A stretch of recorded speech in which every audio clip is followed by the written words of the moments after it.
Okay, I'm going to, I guess in order to make this work, no, I can go a little bit further here, a little further. Okay, the other question was, what is it about this time in 1992, or approximately this time, that is causing this acceleration in knowledge and growth and everything that's happening here, this awakening that's taking place? Well, it's tied in, according to Thoth, and also according to the Hindus, and also according to the Egyptians, and ancient Sanskrit says the same thing, with a wobble in the Earth's axis. If this is the axis of the Earth, there's a wobble in it, and that wobble, like I described before, is called the primary one, and those other ones, that are called the precession of the equinoxes. So if you were to look at that wobble, at any moment, it forms an elliptical pattern on one end. And this is the elliptical pattern that I'm putting up there. This is what happens. Right now, we have that, here's moving around like this. This is the wobble. Freeze it at any one moment. Okay, it's frozen now. And that angle, if it was for 1992, would be approximately 23 degrees. Our sun is over here. We move like this around the sun. So as we move around the sun, the angle to the Earth facing the sun changes, and so the light strikes the Earth differently, and you get your 4 different seasons depending on where you are. But slowly, this angle will keep changing. And so over time, as this moves around the sun, we get a different pattern. And slowly, this point aims to all 12 of the different constellations as it goes around over one time, over 26,000 years. The actual angle itself rocks back and forth over approximately, I think it's a 40,000 year cycle. And it goes from about 23 something to about 26 and a half or something degrees. So you got another angle in there. Then inside that you got another little wobble. So as this one's going around like that, you got another little, it's really doing a thing like this, which is about every 14 years. And then inside of that one you got another little tiny one that does it every 14 months. And I think they've now discovered a new one that they're all talking about, and they're all excited about, where there's another wobble inside of all these other wobbles. And it's just the influences of all the gravitational fields. They're all over, at least probably that's what it is. So anyway, going back to just the precession of the equinoxes, what the ancients have said, and you can read this in the Sanskrit writings, and you can read it even in more modern day Tibetan and Hindu philosophies, is that if this was the wobble seen from above, and this was when it's pointing, as the wobble comes around, there is a place where that is pointing to the center of the galaxy, and that is different than when it's pointing away from the center of the galaxy. The galaxy was toward that door, and so what the ancients, so here's that point where it's at the center of the galaxy, and there's the point away from it, or you could say when it's pointing toward the galactic wind or away from the galactic wind. And what they discovered, it's not here, but about 900 years on either side, that there is this amazing thing that takes place. And in essence, we fall asleep coming down this side, and then very quickly, like that, we wake up just pretty quickly, like relative to a 24-hour period, your wake-up period, at least for most of us, unless we got real. Some of us take 2 hours to wake up, but most people wake up and get up. And if you do, that would be just a click of the finger relative to your 24-hour day. We wake up very quickly. In fact, it's usually 1 year. In fact, it's really down to 24 hours. In fact, it's really only about 20 hours long. The primary wake-up time in the whole thing is about 3.5 days. And we wake up, and then we go through a series of awakenings all the way up to this point again, and then we fall back asleep again, and then we wake up again. So there's a dark side and a light side. It's just the image of the Earth. The Earth is dark, half of it's dark on one side and half of it's light. And the side that's dark is pretty much asleep, and the side that's awake, light, is pretty much awake at any particular moment. And Only we do this in stages. And these stages are called Yugas. There's very specific periods in there where you awaken and you fall asleep and such. And there's much more to it because there are dimensional levels connected to all of this.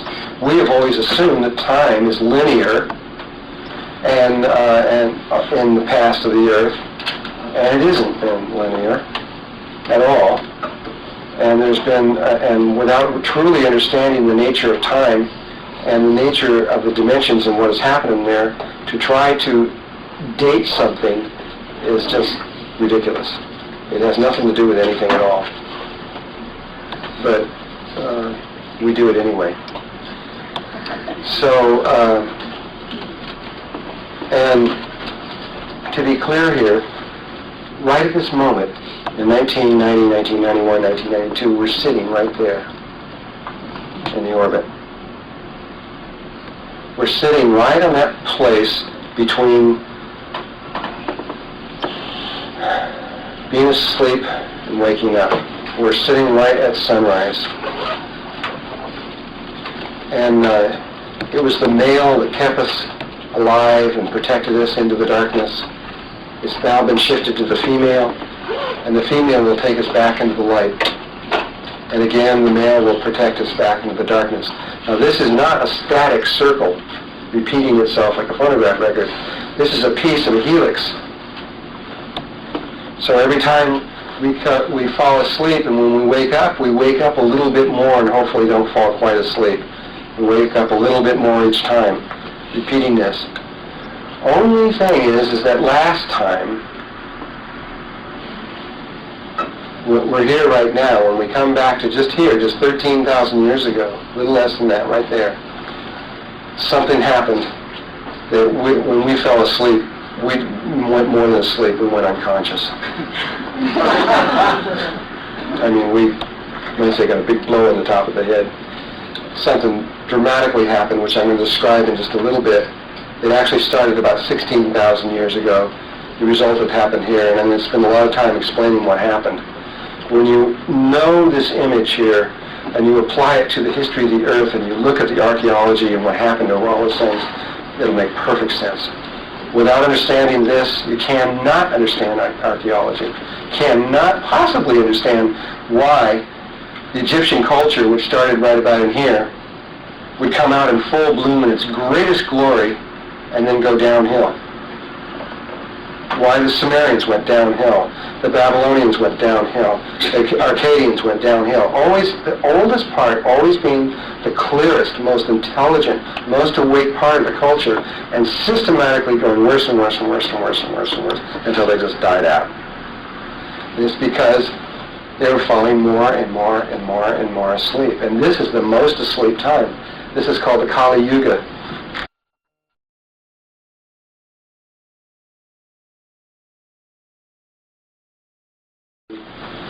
These are the Yugas, Hindu philosophy. This part of the Yuga is called the Sattva. There's the descending and ascending in Yugas. This is the Sattva, the Treta, the Dwapara, and the Kali Yuga. And then you got a descent and the ascending Kali, Dwapara, Treta, and Sattva Yuga. And this is the Kali Yuga down here. It's about roughly a couple thousand years or long. They put them at different lengths of time. There was a period in here that we just came out of just 900 years ago where we were just sound asleep and snoring. I mean, they call it the Dark Ages and everything. It really was. I mean, we were just asleep. We didn't know what we were doing. And there's all these people running around. All the books and everything that were written during that time, they were written by people who weren't awake. Got to be really careful about anything that was written in the last 2,000 years. And there was a lot of secrecy that was done. They knew that the people that were kind of awake knew that we weren't in position yet for us to wake up. And so the people that had some kind of awareness would keep things, and they would put it in secrecy. They would write it down purposely incorrect, so that if anybody got a hold of it, but their school, they would tell them what the key was. But then those books survived, and then we read these books, And we think, well, this must be how it is, when it was a lie to begin with. Or they didn't even understand what the heck they was. Somebody was talking about the Yugas. A lot of people, especially the Hindus, put some of these Yugas at 100,000, 150,000, 200,000 years, when they're talking about a cycle that's only 26,000 years long. And they didn't know that. They didn't even understand what the patterns were that were underneath it.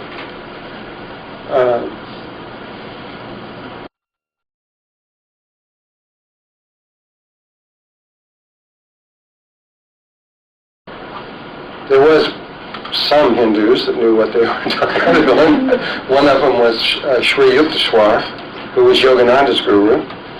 He put the cycle at 24,000 years, which, considering where they were at that point, that was really pretty good. You know, that's only off by 800 or 900 years on each side, and that was pretty good.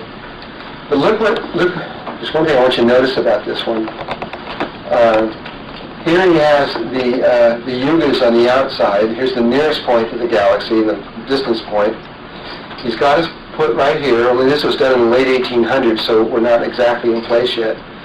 And inside here he has the constellations, because the precession points to all 12 of the constellations as it moves around. So you can tie the constellations to the Yugas, which is what he did here. And now where we sit at this moment, he has this here, but where we are right now is this line right here between Virgo and Leo. We're right on the line, and depending on the astrologer that you talk to, everybody has different ideas about these things and where you're starting from.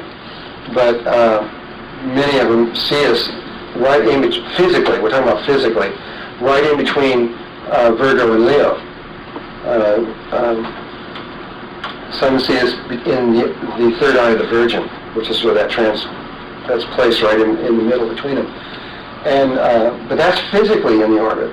But if you were to look out across the heavens, you see us going from Pisces into Aquarius.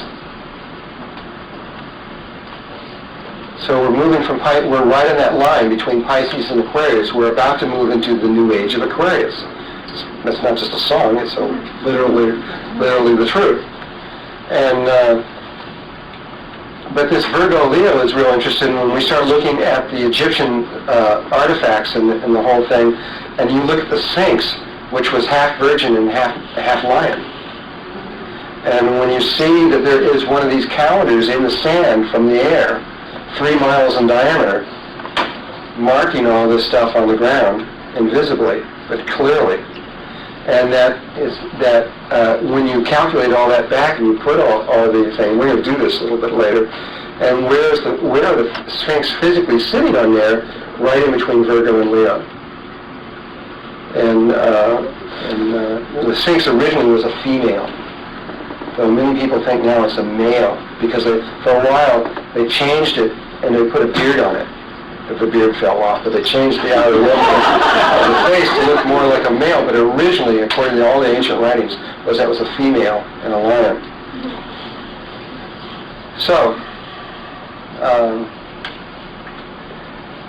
this understanding here of the precession, the equinoxes, and the astrological signs is real important to understand why this moment of 1990s is so important, because we're in that place right when the sun's coming up.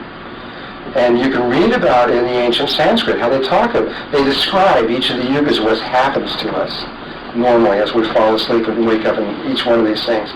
And when they talk about coming into the Dwapara Yuga, where we are right now, they talk about how we start becoming involved in inventions. They even talk about electricity. They even talk about flying in the sky. You know, the airplanes and all this stuff that we become involved in all this technology and everything. And then they draw this line down the middle. And suddenly we throw it away. We throw it out the window. And what happens is, at this point, is when we wake, these become like toys to children, our cars and all this stuff, because we wake up. And we come into the awareness that we can do anything that technology can do from within ourselves, and we don't need it anymore. And a whole new level of human experience takes off from this point on, which is where we are right now. We'll experience this in our lifetimes.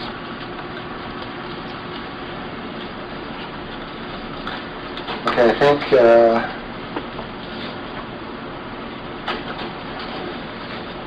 yeah, I'm going to leave it right there, and we can now ask questions.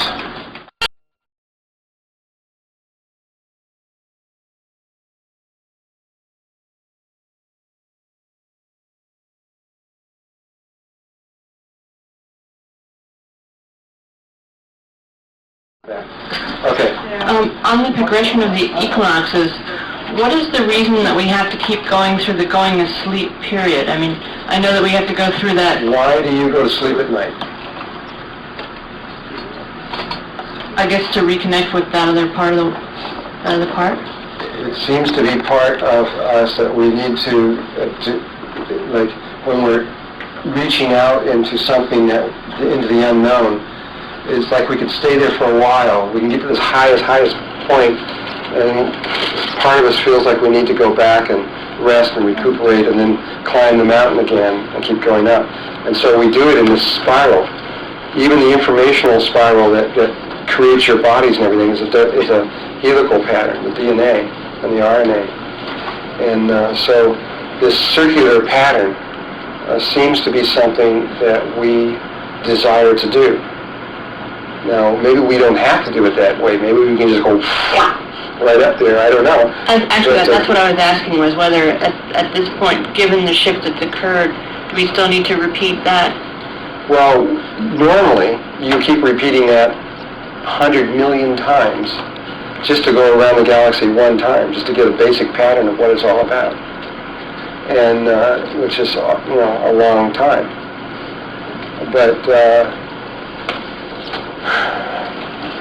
we may just take the shot right out of here right now. I don't know if we're going to do this. I will explain what's going on in every level that I can understand. And you make your own decision. It looks like we are about to make some kind of incredible, enormous, awesome jump in awareness that it would be extremely accelerated evolutionary pattern. We're already in it. We're already right now at this very minute, moving so fast that, and you can't tell it. That's what's really funny. It's because we're inside the system. I mean, we can kind of feel it. We can look at how information's doubling and things like this, but we can't really feel it. We're like if we're inside of a car going down a highway, and we got, and we're in there, and we can't see out of it. Maybe we know we're moving, and we might think we're going 60 miles an hour, but maybe it's a really smooth road, and we may be really going 2,000 miles an hour. But how can you tell? I mean, well, you would know if you're going 2,000, I guess, because you'd be breaking the sound barrier and things. But I mean, if you were going 60 miles an hour, or say 400 miles an hour, you really couldn't tell the difference if you couldn't see anything relative outside that you're moving by or anything like that. And we're inside of this evolutionary system. We can't tell how fast we're really moving. We're moving really, really, really fast. But the speed up has only been going now for just about 21 years. And we've sort of been going faster and faster. The kinds of subjects that we're discussing here right now, do you think we could have done this 20 years ago? No way. And the kinds of things that we may start discussing in a year or two, we wouldn't even begin to talk about right now. So it's, we really are. We're just flying. It's flying all over the world. And we, the industrial white Anglo type people here, are really behind most of the world. But we think we're ahead of it in a lot of ways. The Aboriginals, the natives, Native Americans, and the native peoples of the world are way ahead of us in this transition. They are more attuned to these kinds of changes, and they are well aware that it was taking place, and they're way into it, and they're way ahead of us. When Thoth was teaching, like I said, he could be in 233 places at a time. He was he said that almost everybody he was communicating with was native peoples around the world.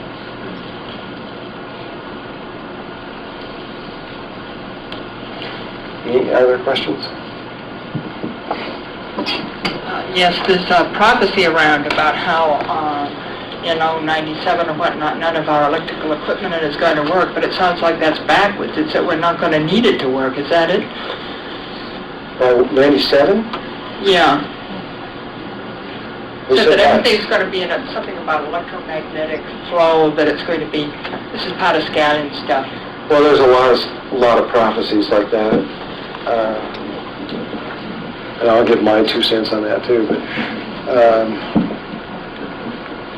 I really don't think, from everything I know, that it's not real safe to prophesize right now. Because even if you are correct at this moment, you may be wrong anyway. Because we're making changes that don't conform to the normal laws. And it's just like all the stuff, we're going to talk about something that happened in 1972 that's changed everything. And the prophecies that before that experiment took place in 1972, like Edgar Casey was almost 100% accurate. He gave 12,000 predictions with only one error. I mean, that's I'd say that's pretty good. And that one error was that he gave a reading, a health reading on a person in France, and got his twin brother by mistake. And but after 1972, he started his predictions started going way off. Nostradamus was the same way. He was 80% correct until 1972, and then went way down. This guy is current, monthly stuff, and it's like, kind of wonder. He's viewing it from one perspective, and as you read it, you sort of have to put these other perspectives. Well, the Ascended Masters that I communicate with, they're very reluctant to say what's going to happen. And they have a real good view, a good wide view of the whole thing. And they've never seen anything like it. They don't even know what to think about it. And this informational level is also up on their level. They have received information that normally a planet like this wouldn't get.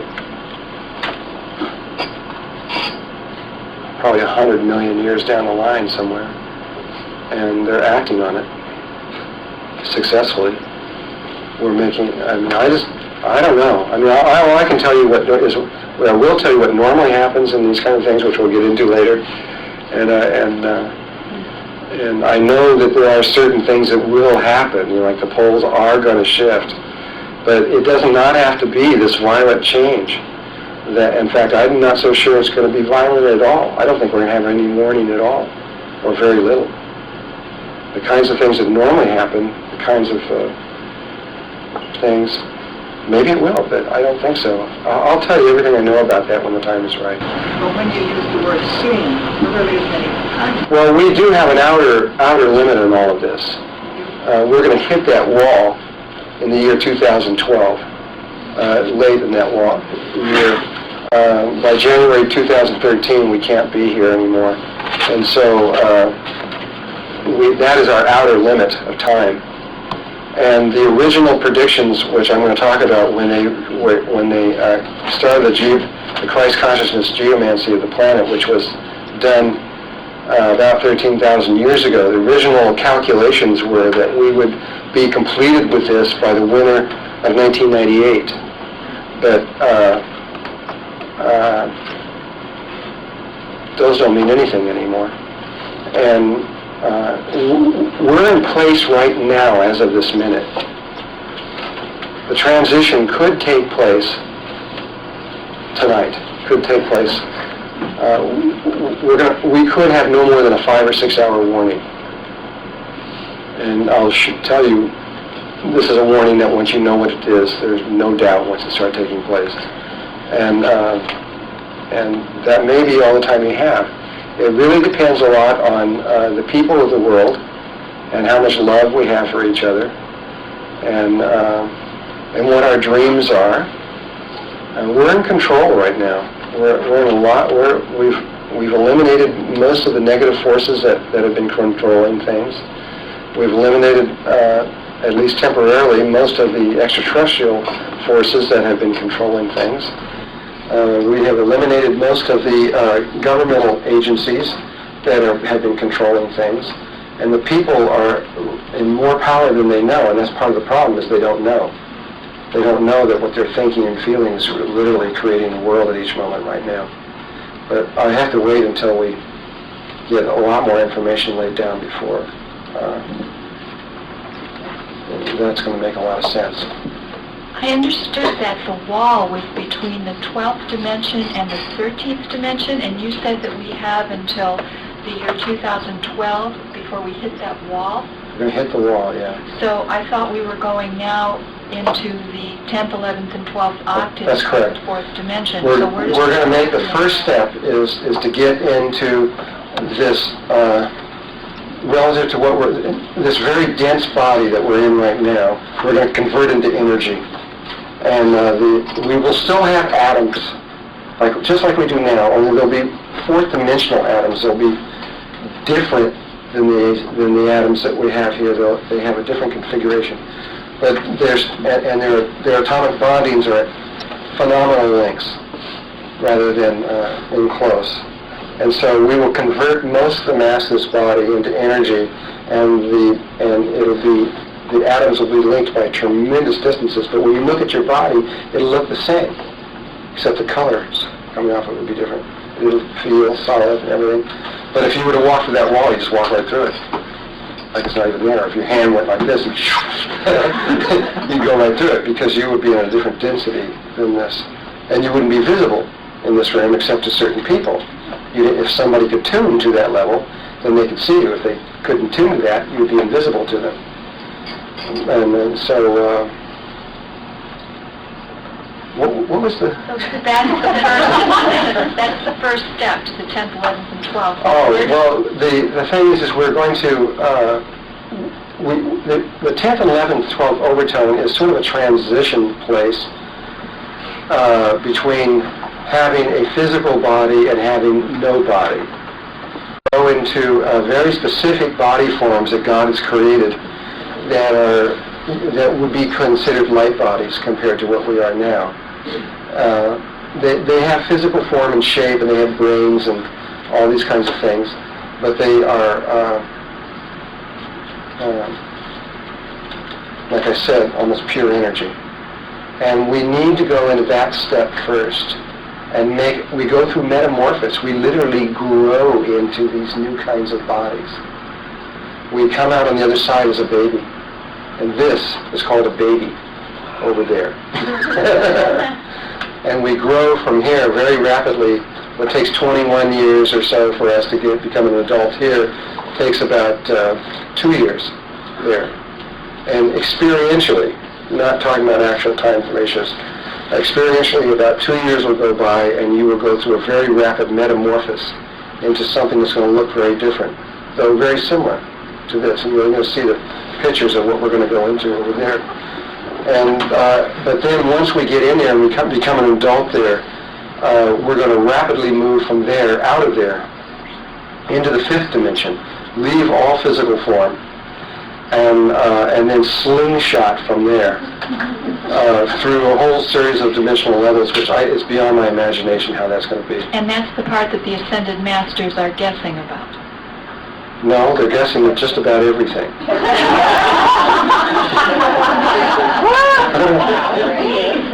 I mean, really, right from here all the way up, they just don't know. I mean, everything keeps changing. Every time they think it's going to be a certain way, then it changes. Though they're getting better at it.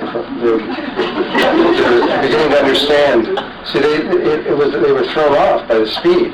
That's the thing. It's not the pattern so much. It's the speed at which the evolution is taking place.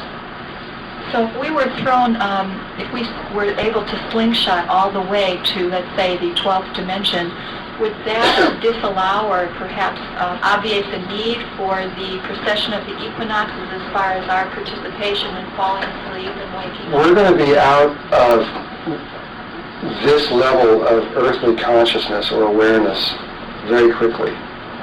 I don't know when. I don't think it's even if I did know the moment, I wouldn't tell you, because it's not healthy to know. That's like knowing when you're going to die. You know, I mean, it doesn't help you at all. You're better not to know. And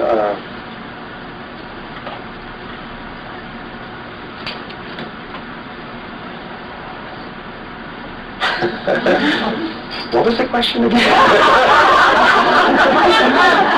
I just wondered if we were able to slingshot all the way up to the 12th dimension, if it would still, if we, as we are right now, would still be required to go through this experience of this intense darkness of sleep and falling asleep and waking up.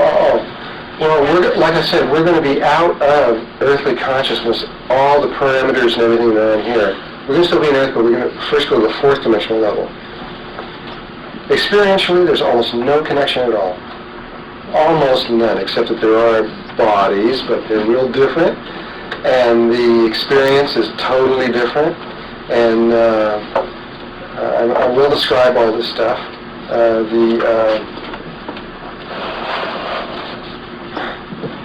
It's just a different, totally different way of being.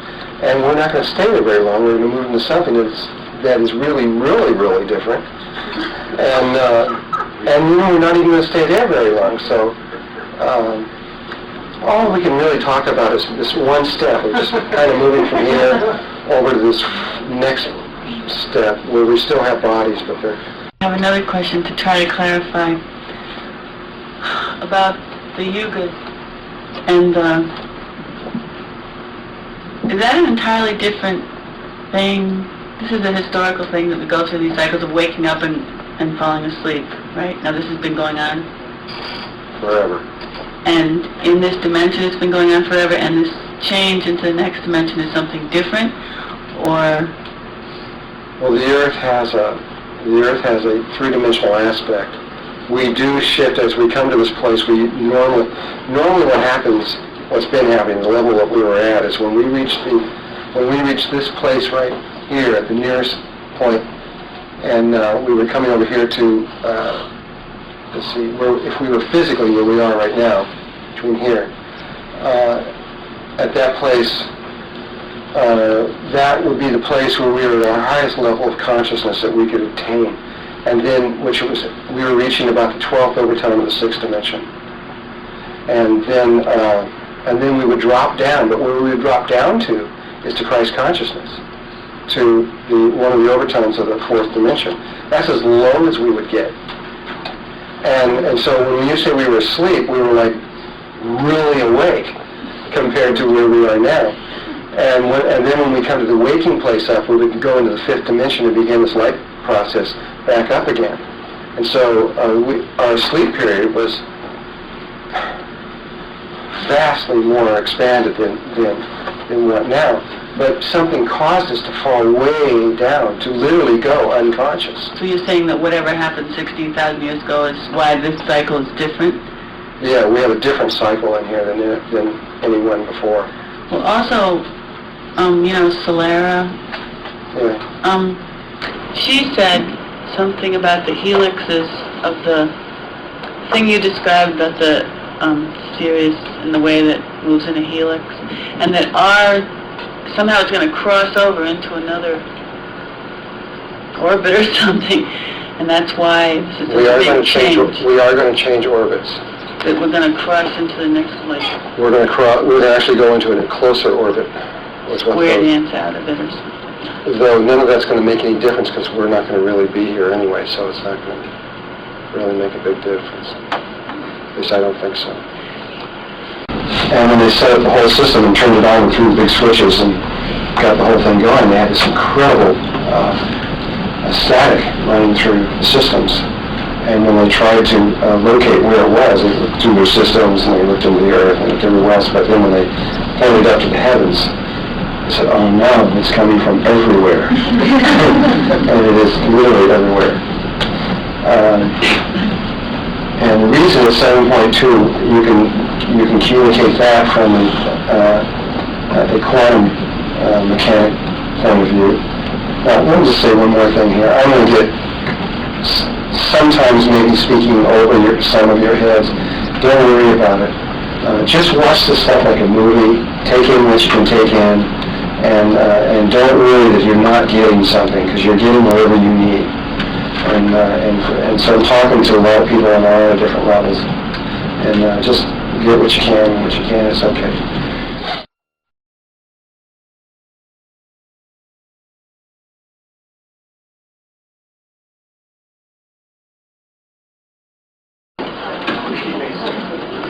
So another thing that happens at the two poles, where the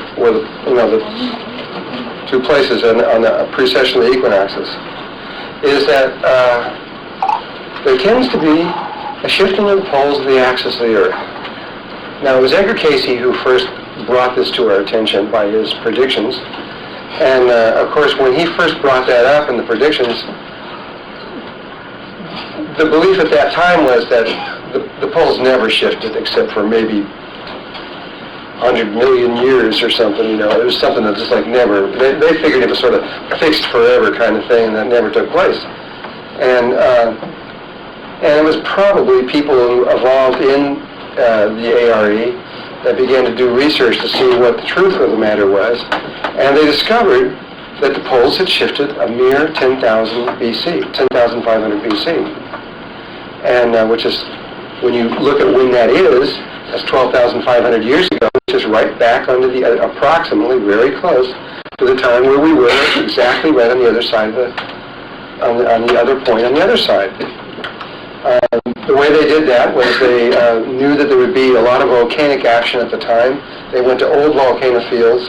There is lava tends to turn hard before, or iron pilings in the lava turn hard before the lava solidifies, and they not perfect spheres, so they line up to the magnetic field, and then the lava solidifies, and so you can see the magnetic lines where all you can tell is where the magnetic pole was rather than the actual pole, which are usually relatively close together. And so they went to 3 of these old lava fields and crossed them over, and then they could pinpoint where the magnetic North Pole was. And then they can carbon date those things, so that's the procedure. There's better procedures now. Radiocarbon dating was the best one they had at the time. And they were able to get it to this time of about 10,500 BC. But where did this cross over? Almost dead center in Hawaii.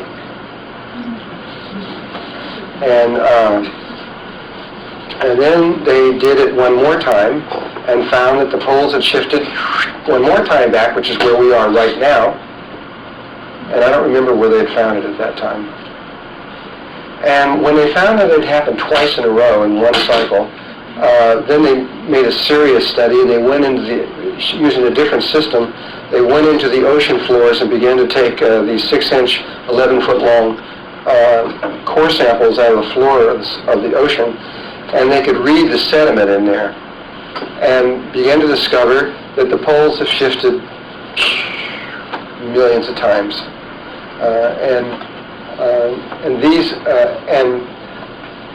And not only have they shifted in moving around like this, but many times had switched like that. North became the south, and south became the north. North became the south. The polarity actually shifted.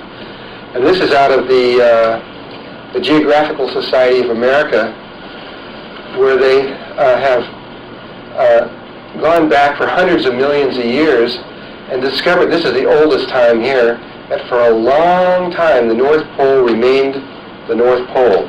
And then one day it switched. In less than 20 hours, just like that. Just one day it switched. And then it stayed that way for a few thousands of years, and then switched again. And then there was this pattern of switching back and forth, but as you could see, here was all north, and now there's a long period of it was primarily south with little pieces in the middle. And then as we get more and more to present day time, and we're talking about long periods of time here, it keeps switching back and forth, back and forth, back and forth. That's not talking about meandering, where that's talking about actual doing this kind of thing as well as meandering. And so they began to realize that there's been a lot of activity in this pole thing. And then there's books out there like by John White, for example, right now, which is called Pole Shift, another ARE person who has researched just about everything on the planet about that, going into all the theories of John Brown and all kinds of other people. And the more you realize and you start gathering up the data on this subject, it's rather remarkable what's been going on the planet that's happened a lot of times. And what they've discovered is that when it does happen, it is just like that. In less than one day, wham. And many things have been written about the triggers that cause this. What is the trigger that makes this happen? The John Brown theories and other people are associated with him and everything think that it is the South Pole or one of the poles. The ice forms off-center, which is what's happening right now at the South Pole. The ice cap is off-center, and if that mass keeps building up, which is building up right now and has been at a phenomenal rate, it's about 2.5 or 3 miles, I don't know what it is, deep, and it's building up just phenomenally off-center. Well, just like any physical object, if you put a weight on a spinning object off-center enough, it's going to find a new center at some point. And they believe that's what it is, that the poles will build up to a certain degree, and that'll happen. The real interesting thing that's happening today at this very minute at the South Pole is a huge, and the satellites there's a lot of people concerned right now. Not only is this mass built up off-center and is huge and is immense, but there's a volcano going on underneath it right now. And it's glowing. They can see from the satellite space, and these huge rivers are spurting out from underneath, melting the ice underneath the cap. If that cap breaks loose, they calculate it'll move at 1,700 miles an hour toward the equator. So if you can imagine something the size of a continent moving 1,700 miles an hour toward the equator, if your imagination can handle that one, you can imagine what that would do to life on this planet. It would not quite be the same after that. That is one of the theories. They've now discovered another one, though, another trigger that could happen that they never dreamed of before, and that is a certain distance down into the Earth, there's a certain kind of rock in there, and the rock is held together electronically. And they've been able to duplicate this in labs, where if the poles did, if the electronic nature of the magnetic field were to stop, and we have the magnetic field of the Earth has been reducing dramatically over the last 500 years, getting weaker and weaker and weaker and weaker and weaker and weaker. If it did come to a place where that stopped for even a second, this rock turns to liquid, like oil, rather than solid. And so we had a solid shell with a solid shell in the middle with oil in the middle, and the outer surface could move at phenomenal speeds. And they've been able to duplicate this in there, and they said, holy cow, we're just sitting on a time bomb. I mean, if the electrical nature of the planet were to change real fast in some way, that could also be one of the triggering mechanisms.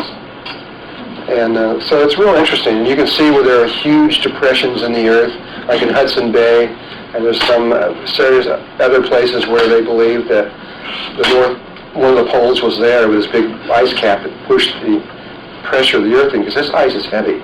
You know how pick up a bucket of ice, imagine it being 2-3 miles deep. It's extremely heavy.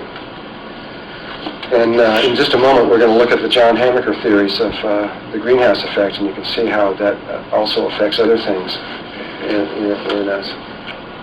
So anyway, at the time that these things take place, we usually have accompanied with a dimensional or a consciousness change. We have a very rapid change in the geography of the planet.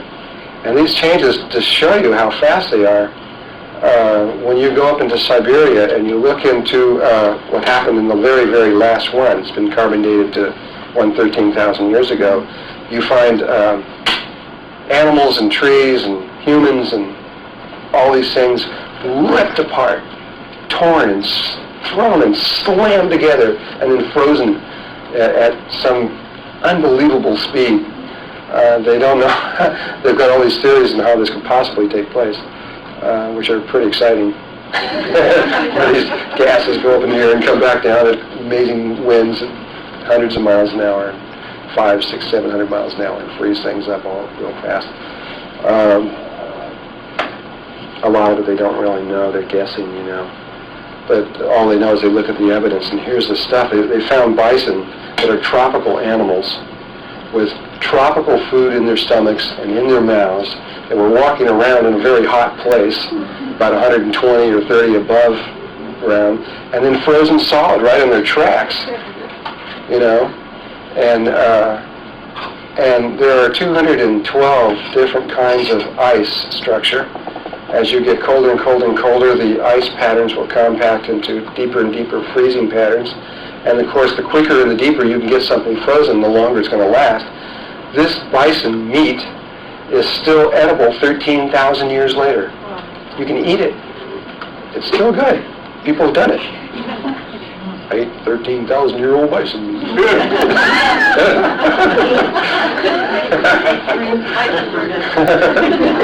Bison burger. And so, I mean, whatever did it happened really fast, really, really fast. Anyway, we'll look at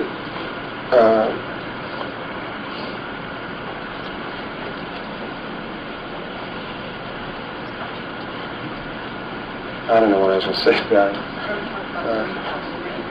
Well, the greenhouse effect, we haven't got to all that stuff yet. But simply to say that there is these incredible changes that take place around this time, usually. According to Thoth, the degree that the poles shift will be in direct relationship to how much the consciousness changes, positive or negative. That the orbital pattern and its relationship to the sun, the angle to the sun, is directly tied to awareness of the planet. I could really get into that on some of the stuff they said, but it was a lot. But the Great Pyramids had a lot to do with that. The reason the orbit that we're in right now was calculated and we were purposely put into this orbit that we're in right now, 365 and a quarter days, so that we would be where we are right now, because they knew that that angle would produce the level that we're at. They knew it in advance. But the last time the poles were in Hawaii, it shifted this way. It shifted like 90 degrees almost. It's a big change, because usually the changes are just a little bit. They're just a tiny bit. They're not these things like this. This is just a polarity. This is like a male-female type thing change. This is... Don't get excited.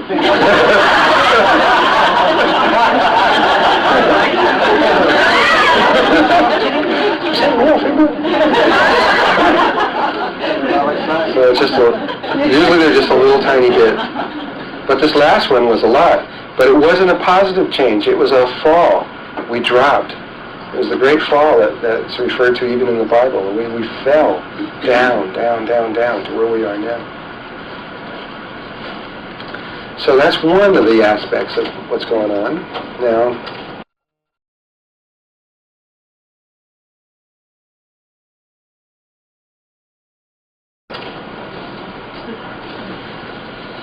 There's another thing, and this does not usually happen in our case, because we would normally be where we're trying to get to. We would normally be in Christ consciousness, which is the lowest level that we get to, and we would not have the kinds of problems on our earth that we're now having.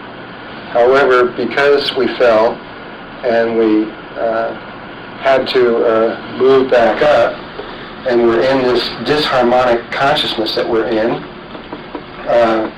our earth is being threatened because of our level of awareness. And I want to talk about this threat to us for a little bit. I don't want to talk about it for the purpose of creating fear in us, because there really is no problem, though it looks like a big one. And And the more you know about it, and the more you study it, and the more you get involved in it, the problem looks bigger and bigger and bigger, and looks insolvable. Our governments really don't know what to do right now. They don't really see an answer to anything. There's I don't know how many scenarios going on right now, and if any one of these scenarios falls apart, all life on the planet dies. And they're all about ready to fall apart. It's just a matter of if you put your money on there to say which one's going to go first. I mean, it's hard to say. And yet, I say to you, there's no problem. Which seems sort of inconsistent. Well, we'll talk about the problem, what looks like a problem first, and as you study this more, you'll see there's really no problem here. But it looks pretty hopeless. For a long time, we were not aware of the situation. I mean, we, on a daily basis down here, the governments became aware of it first. The secret governments became aware first, and then the outer governments became aware second, and then they didn't tell us for a long time, though they knew a lot of the problems that were being developed, because they couldn't stop them, because if they did, it would cause another kind of problem called financial. And that's still the main reason why they're not stopping a lot of the things. They're not trying to kill us. We have chosen a lifestyle that ultimately will end up killing all of us if we don't change it. And yet no one knows how to stop it. They finally decided recently, and I mean really recently, this is Time Magazine, January 1989. It was really only about 1988 that the secret governments of the world, not governments, secret government of the world,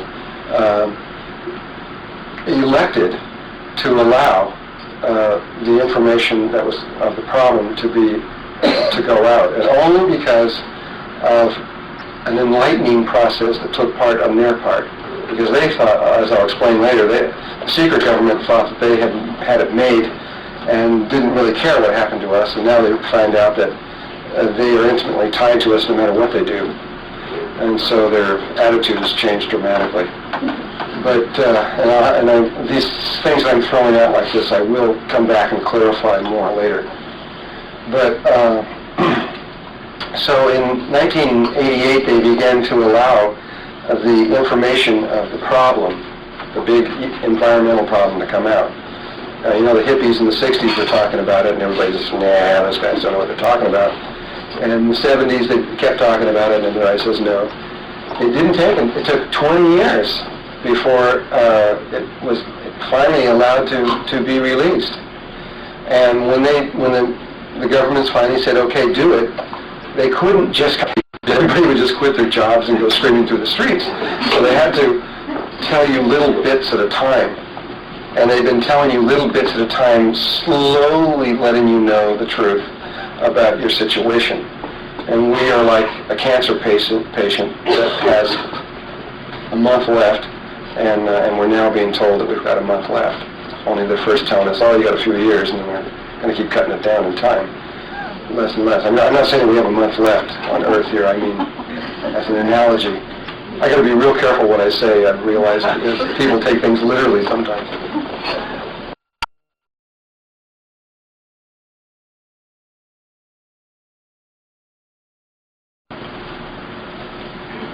So in January 1989, Time put out this magazine called The Planet of the Year. The endangered Earth, and the entire thing was put out to some of the problems that we were having, just some of the major ones, and to begin to let us know. Though they actually started in 1988, and one of them, and this was August of 1988, one they put out called Our Filthy Seas.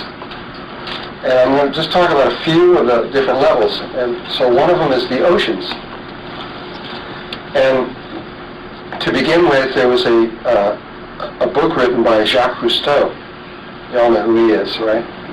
And he wrote this book maybe 12 years ago. And he said something in there that nobody believed. They just simply didn't believe it. He said that the Mediterranean Sea would be a dead body with no life in it at all by the end of 1990. And that Atlantic Ocean would be a dead body with not a thing in it by the year 2000. And they just went, what? Nah, no way, impossible. Well, he wasn't exactly gone. He was off by a couple of years or so, or 3 years or so. It has gone a little bit longer than he thought. But the Mediterranean Sea, as of this minute, is just about a totally annihilated body of water. There's hardly anything in it at all. The entire sea of the Mediterranean is 90, who knows, 95, 96, 97% completely gone. Maybe it'll take another couple of years, but within 2 years or 3 years, no life in there, another dead sea of the planet. The Atlantic Ocean is falling right behind it. And he may not be right at the year 2000. Maybe it's the year 2005 or 6 or 7. But that's going to be a dead body. It's dying. It's hard to imagine that that's possible, but it really is. It's going to be dead. If we just continue just at the rate we're going without having even escalating at all, we've been continually escalating everything. And there's whole areas on the Atlantic Ocean, from what I've been reading, that are as much as 3 to 5 feet thick of pure toxins. Patches that are hundreds of square miles around. No life can live on them. It's like cancer sores all over. There's mountains of shit, literally, out in front of New York Harbor, for example. They've been pumping that stuff out for 20 miles out, and it's all coming back. And this big mountain's about to enter the harbor now, and they're all going, ah, what do we do? And the ocean is dying. And they never thought that could ever happen. But it is. And they don't know what to do about it. They just don't know what to do about it. They can't, they just don't know where to go.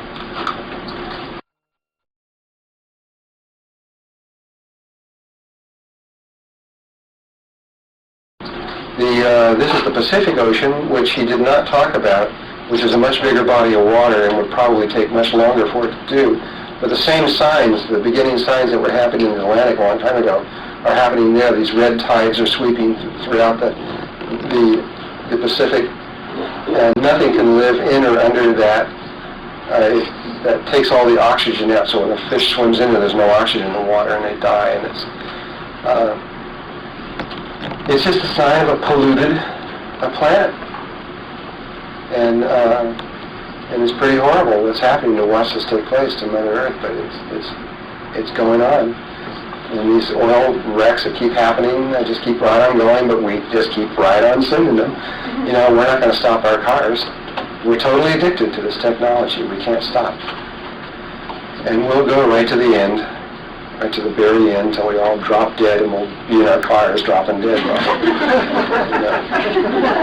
And I'll be with them, I'm sure. We're all addicted to this stuff. And, well, the oceans are the bottom of the food chain. The plankton are there. Without the plankton, we can't live.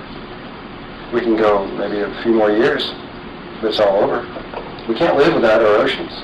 You may think you can stay up here and just keep right on going, but you can't. We'll die without those things. And that's a sure bet.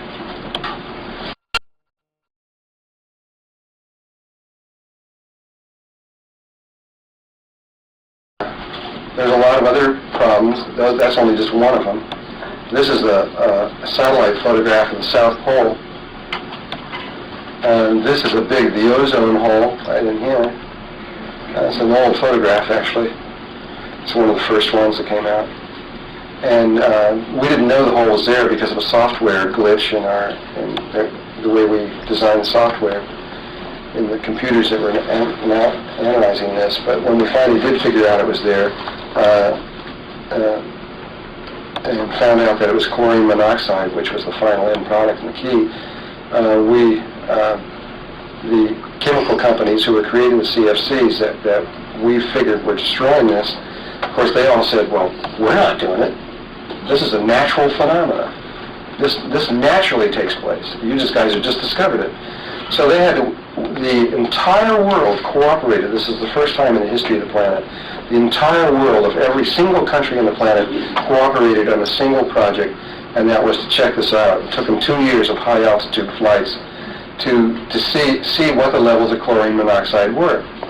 And when they first were looking, and their original calculations, they thought that it would be 30 times over normal, and they were really worried about that. However, when the results came back, they were speechless, because it was 500 times over normal. And that may have been a lie. It may have been much worse than that. And they just couldn't say the words. Couldn't say it. Because, and I'll say why in just a moment, this is the chain reaction from the CFCs to this little molecule is the culprit, the chlorine monoxide, which is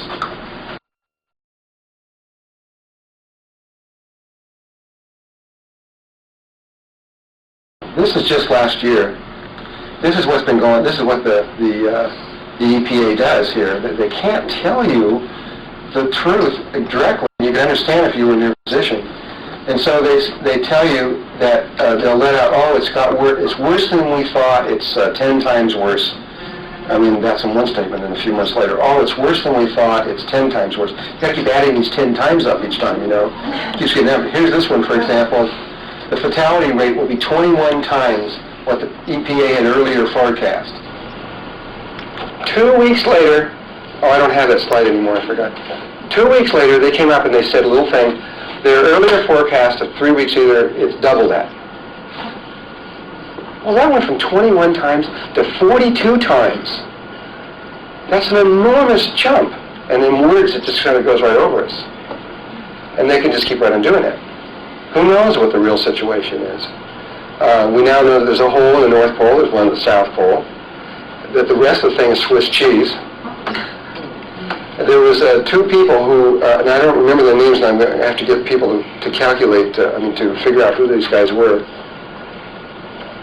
They wrote a book about 10, 12 years ago also, predicting that this would happen in the ozone. And it was a man and a wife team, predicting exactly everything that was going to occur. And then it started occurring just like they said. And of course, nobody thought that they were accurate until it started getting to the levels where people started getting afraid, people in the know anyway. And then about 2 years ago, there was a TV program on where they brought in experts from all over the world, and all saying, well, what can we do? And they all have all these ideas how they're going to pump dust up into the atmosphere and various things to try to fix it. Of course, it's all experimental, and nobody knows any idea whether or not it'll work or not. And they finally got this man and wife team on the TV, and I sat there and watched it, and they said to them, well, you guys know more about this than anybody in the world because you were able to actually predict this and everything else like that. And the guy's real optimistic. He says, well, what can we do? And the guy, a part of the team says, I don't think there's anything we can do. I think it's just over. And, you know, I don't want to hear those kind of things. He says, well, what do you mean it's over? And he says, well, he says, first of all, we can't get the entire world to cooperate, which is true. I mean, it's just like impossible. We had this meeting down in Rio, where we tried to get the whole world, and George Bush didn't even want to go, you know, and it was just all a farce because we didn't have any internal agreement with anyone. Money's more important than the planet is what the truth is, and jobs, this kind of thing, is more important. Though it is important. The money and the jobs are important, of course. But it's not going to do us any good if we all die. So, I mean, somewhere a balance has to be found. And so, anyway, they said, well, what do you mean we're in trouble here? And he said, well, supposing we got the whole world to cooperate today, everybody stopped. No more refrigerators, no more air conditioning, no more spray cans, and a lot of about, 40 or 50 other chemicals that do this. And we stop all of this stuff. He says, wouldn't do any good at all. The guy goes, what do you mean? He says, well, the spray can you sprayed yesterday, depending on the calculations and who you talk to, takes anywhere from 15 to 20 years to get up there. And so, and we've been using more and more and more and more in more recent times. So this slowly rising cloud going up there, eating up the atmosphere, will continue to eat the atmosphere for 15 to 20 years, and at a faster and faster rate, because it's denser and denser and denser in more modern times. What's eating the rate now, up there now, is what we did 15 or 20 years ago, which wasn't nearly what it is now. And he says, we won't even have an ozone in 10 years, so what difference does it make? Well, if we don't have an ozone, and believe me, we are almost don't have an ozone in 1993. I did get it right this time.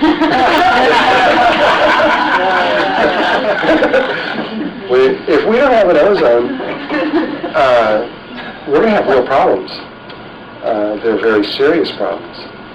You won't be able to go outside during the day. You'll have to wear totally every closed up ultraviolet.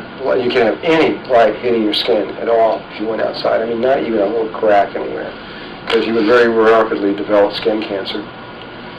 In New Mexico, in the higher state levels right now, skin cancer is about 50% of the population and growing rapidly. And Australia and New Zealand down in there, I mean, those people, they're really freaking out. I mean, you can't even go outside hardly at all. And we're just another year, or they think this year, maybe, we're going to hit the critical point. They thought it was going to happen last year, but because of the freak nature of the ways the temperatures hit, it didn't happen. It may be that there's going to be spots, like shotgun effect, all over the world in certain places, and it could be anywhere. Doesn't matter if it could be anywhere at all. If you're outside more than 15 or 20 minutes, that's it. Throw your body away. And you'll go blind also, very quickly. Even if we were able to protect ourselves and we only went out at nighttime and had spacesuits on to go during the daytime, all the animals in the world are all going to go blind. It's inevitable. They're all going to go blind. All the animals are going to die. We can't live without our animals. And that's, we're in it. We're in it now. We're going to be in it this year, I think, to where we're going to start feeling the effects of this. And by next year for sure, and each year after this, it's going to get worse and worse and worse and worse. So we're right now on the knife's edge of where the true effects of all this that's been going on is going to really start being felt. And there are so many other things. I mean, you can just go on and on and on. And there's a lot of things you guys don't even know about. And there's a lot of them I don't know about. And I'm only going to mention 3 other ones, though. I know there's lots and lots and lots more. The other one that has received a lot of publication is the greenhouse effect.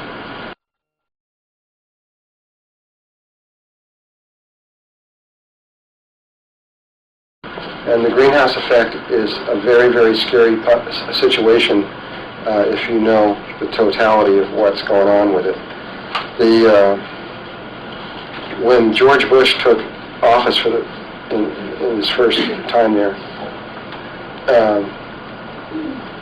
within 1 week after taking office, 700 environmental agencies band together to go talk to him, 700 of them, to tell him that the worst scenario of all is the greenhouse effect, worse than the ozone, worse than the oceans, and worse than lots of other things that are going on, that this was the worst one they can think of. It's not the worst one, but it was the worst one that they could talk about anyway.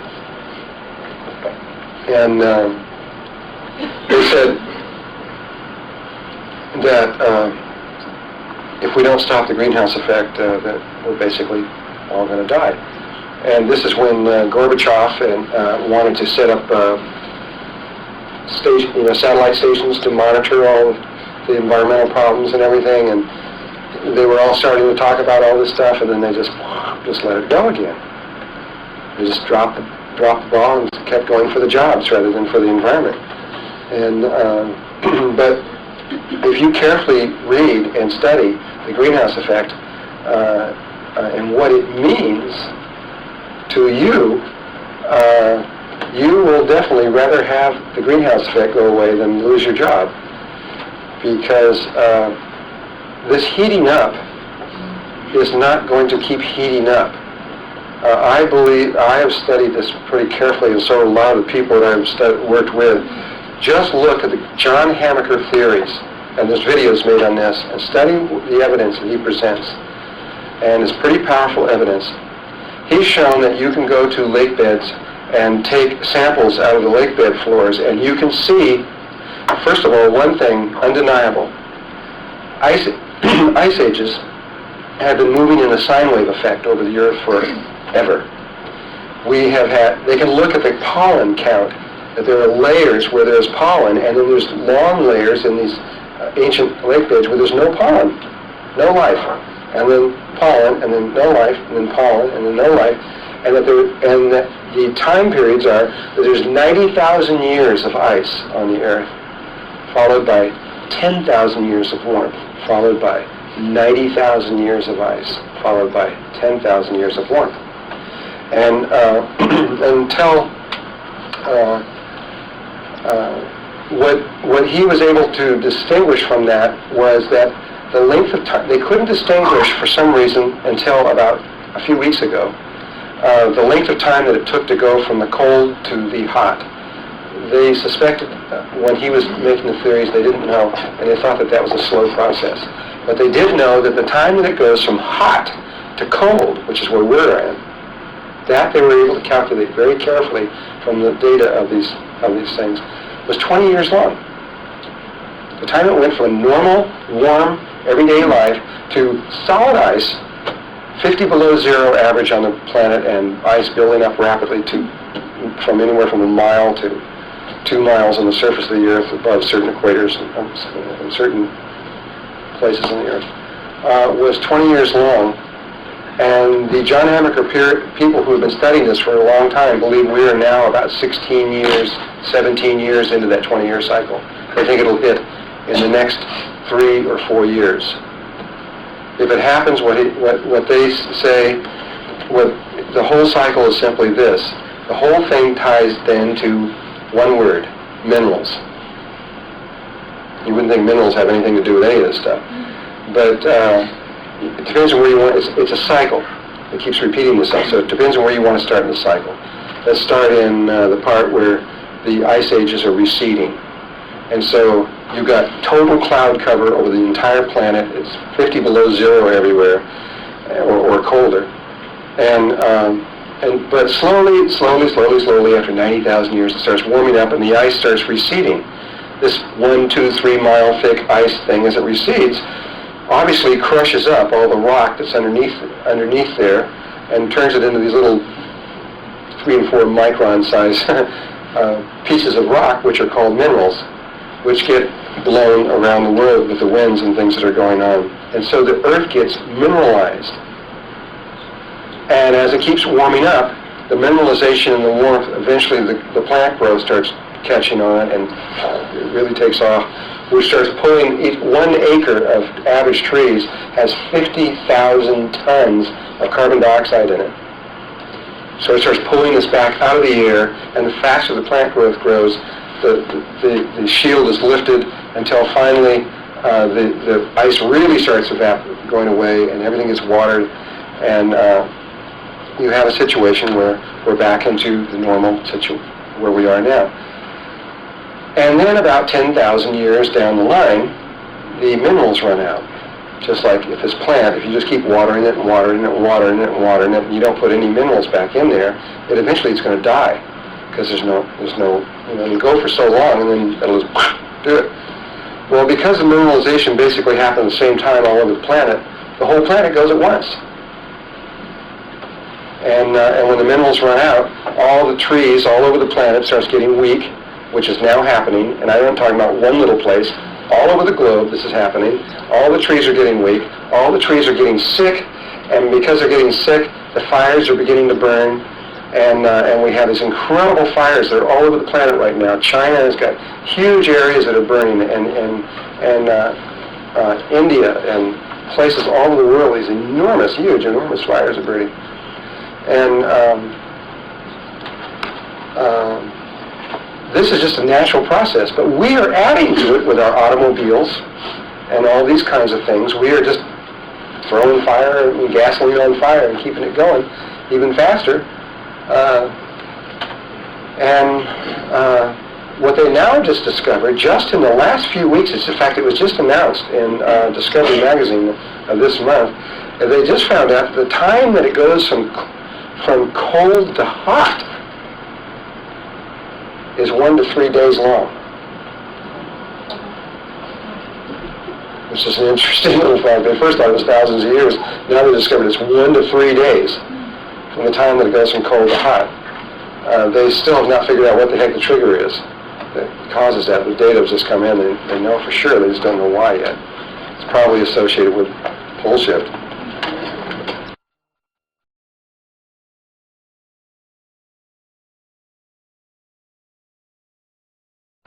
Anyway, just to finish this little cycle, what happens is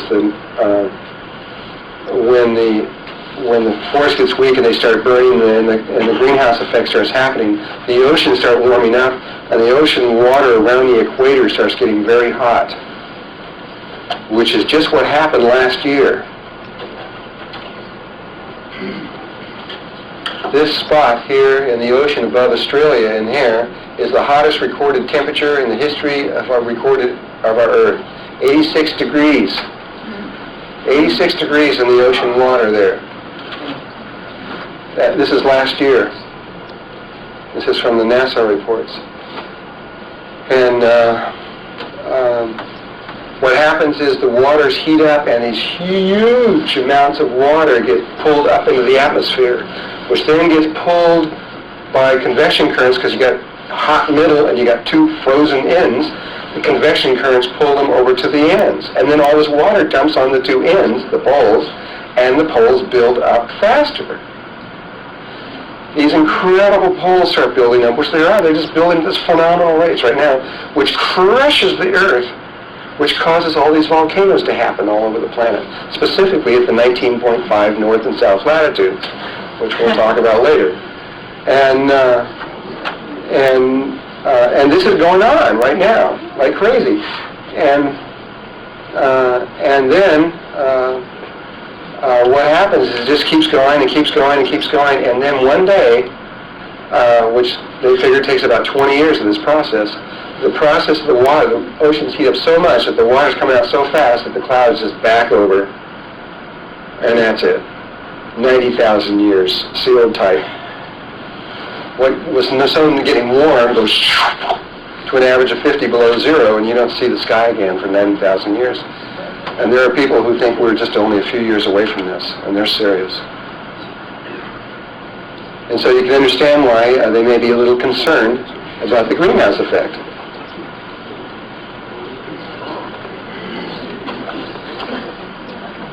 And what's the worst?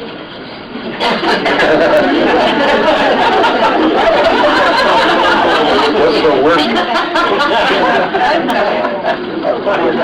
Well,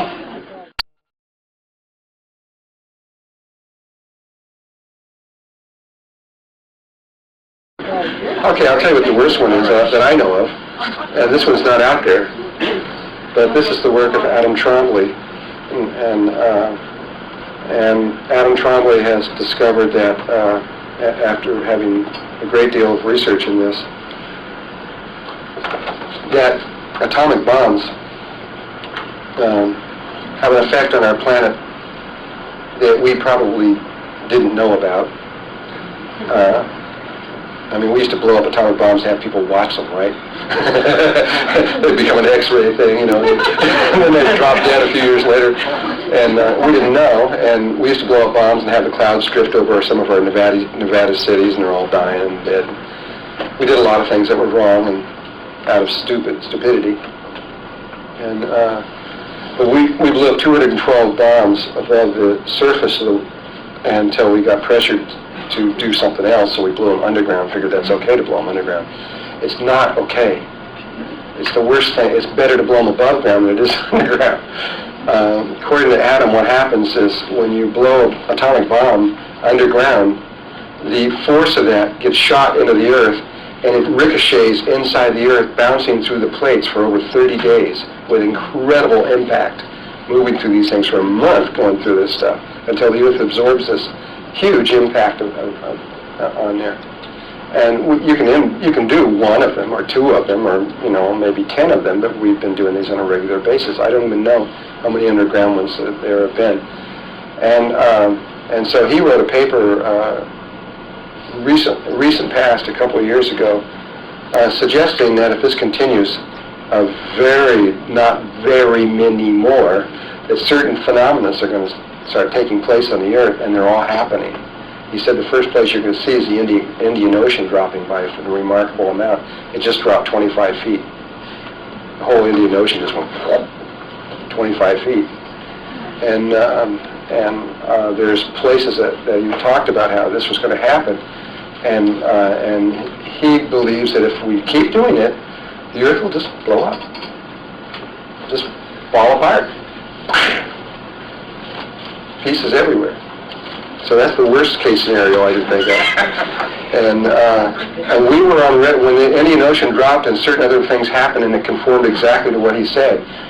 We were on red alert, military and governmental levels were on red alert and probably still are relative to this whole situation. But I would not be surprised if they wouldn't go blow up another atomic bomb, even though they know that it may be the last one ever.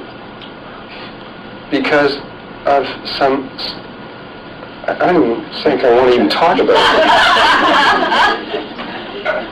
it. There's some other stupid stuff they're doing that they really want to blow these bombs up for that are just stupid. But anyway,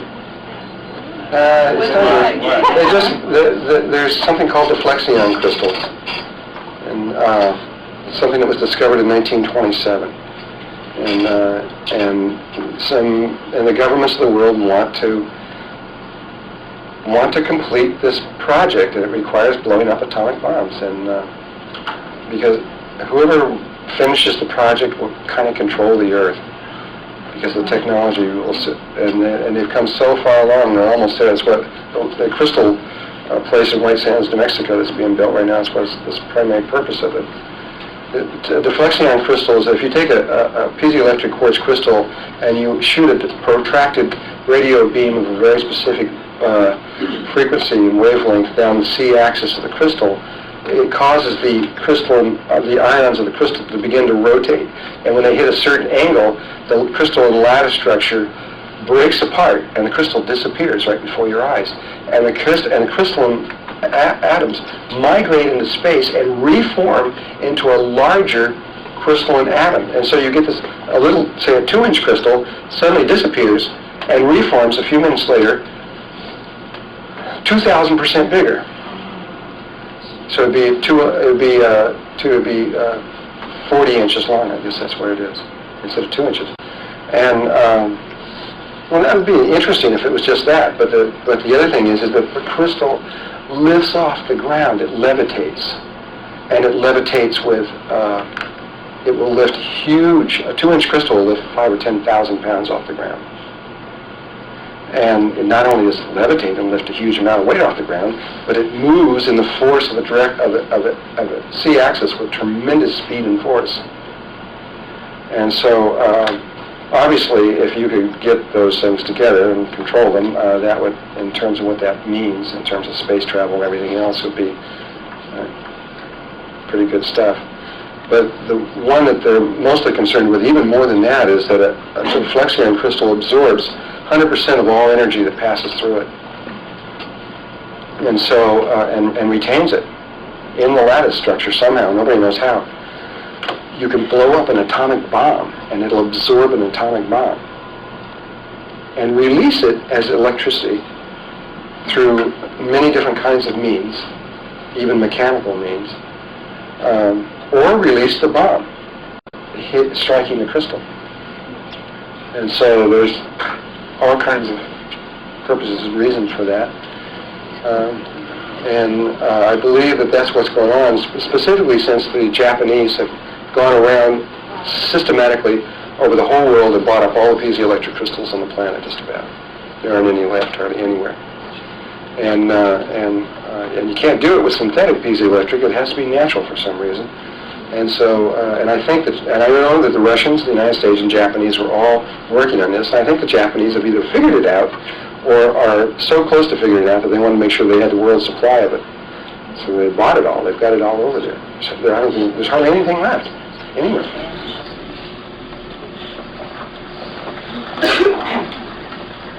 I'll just talk about one more. And then we'll get off this.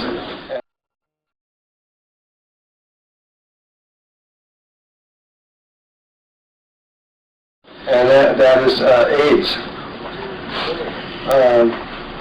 Who's seen the Stricker memorandum here? Quite a few people. Dr. Stricker was one who has carefully watched the AIDS epidemic, and if you believe his data, he says that it was the United Nations, through the World Health Organization, that created the AIDS virus.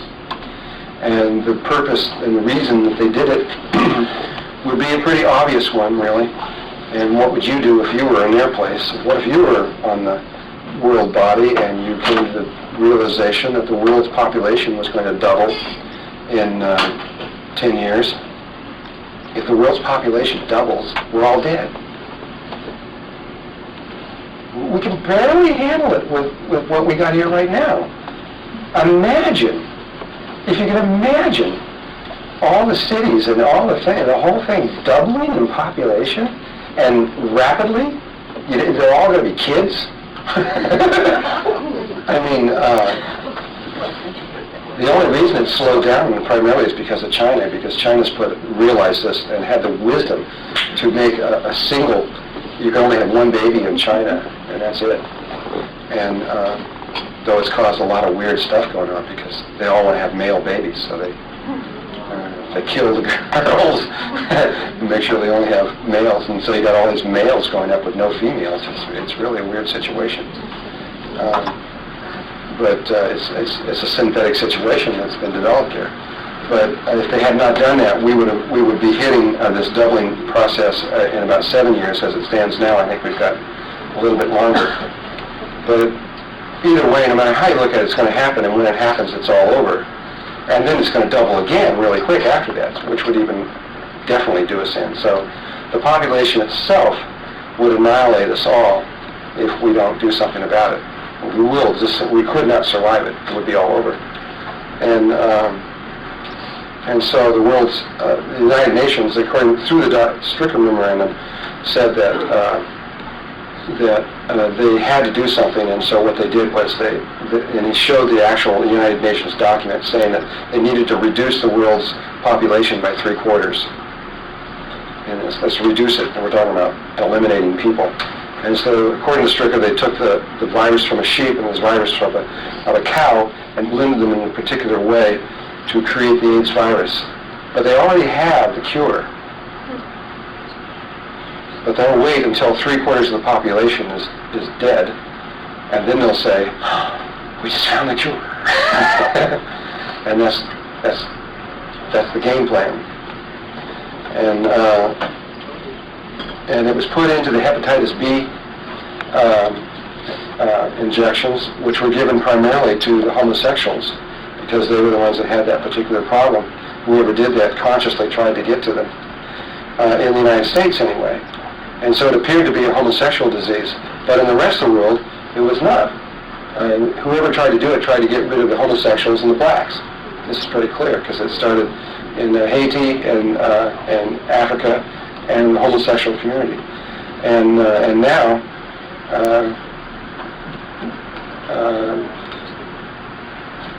it's not a homosexual disease, that's clear, because all over the world except for here, it's almost equal amounts. And in the United States, it's rapidly becoming equal amount. The numbers responding back to it, it'll be an equal balance, males and females, within a few more years. This is what they calculate. It's already rapidly getting to that level. Yeah. Well, I don't think they're still doing that. I think they did that all at one time, pretty much. They don't have to do it anymore. But there's a cure for AIDS, though.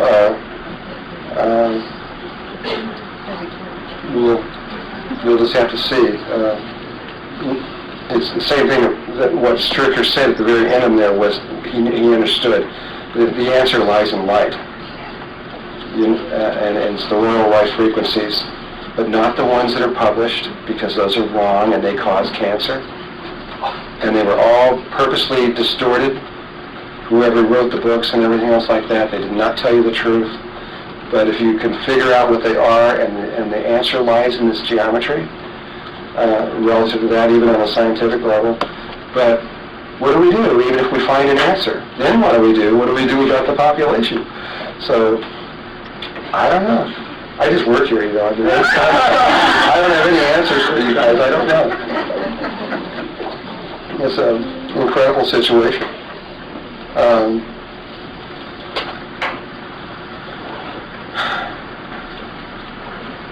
There's a tribe, and the one thing that a lot of the doctors have been very afraid of with AIDS and also with cancer and other diseases too, is that with cancer, before there ever even was AIDS, doctors had this little kind of scenario going on in their heads that they were a little never talked about too much to other people. But that was what would happen if cancer mutated and became airborne like a cold, which it could do. It's a virus, and it could mutate so that you caught it like a cold, and cancer could spread through the whole world really quickly. It's never happened, but it could. Theoretically, it could. But there aren't very many different kinds of cancer. But when you have AIDS, you've got 9,000 to the fourth power of different kinds of AIDS viruses, and every time someone gets AIDS, they get a brand new virus. Mathematically, it's inevitable. Absolutely inevitable. AIDS will become like a cold. Has to. And it probably has already happened, according to the World Health Organization. They're very concerned about it, if they are concerned about it. There's a tribe in Africa that was I guess it's been about a year and a half now. There's a tribe in Africa with 1,400 members, and they came into it. These are from little babies to old men, every kind of sexual thing you can think of in there. And every single one of them had AIDS, without exception. And they suspect strongly that it somehow became either waterborne or airborne or something, and that it's probably already taken place. And if that's the case, then it takes a few years for that to actually get going around the planet. But anyway, are you nervous?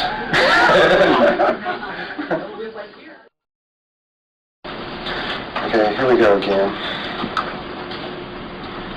Well, anyway, the bottom line of all of this stuff is that we are in extraordinary times, not only for informational levels that are coming in and all kinds of things. I mean, when we talk about informational levels, I mean, it's like another one that you could see in extraordinary times is the spiritual level of information. Remember how secret all that information was? People would die before they told you about certain secrets and things like that. And now you can go into a metaphysical bookstore, and there it all is for anybody who wants it, you know. It's all there. Why did all these spiritual groups release all that information at the same time? Who told them? Who's guiding it? Who let that all come out at once? It was all secret. It was buried down deep. Well, you know,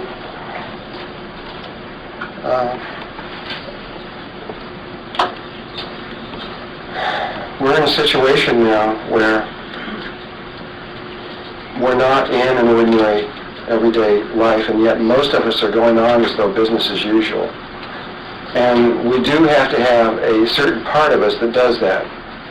If we're going to survive this or make it through, we need to get through the daily life. In other words, we've got to have part of us that continues on and pays the bills and tries to do it in the cleanest, best, and most sacred way we can.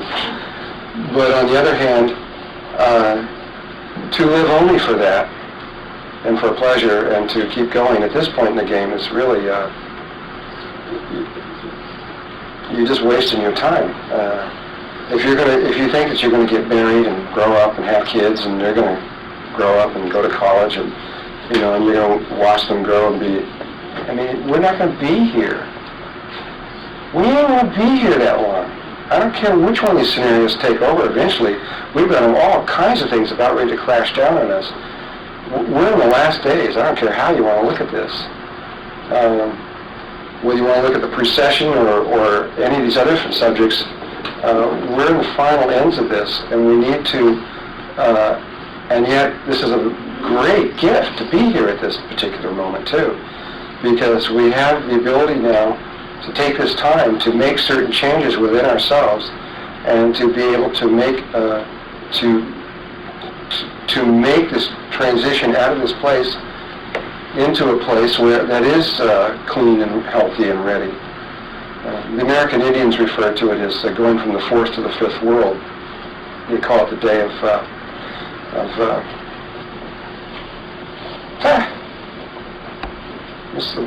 what do they call it?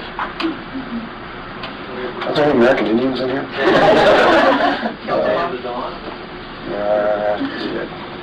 Anyway,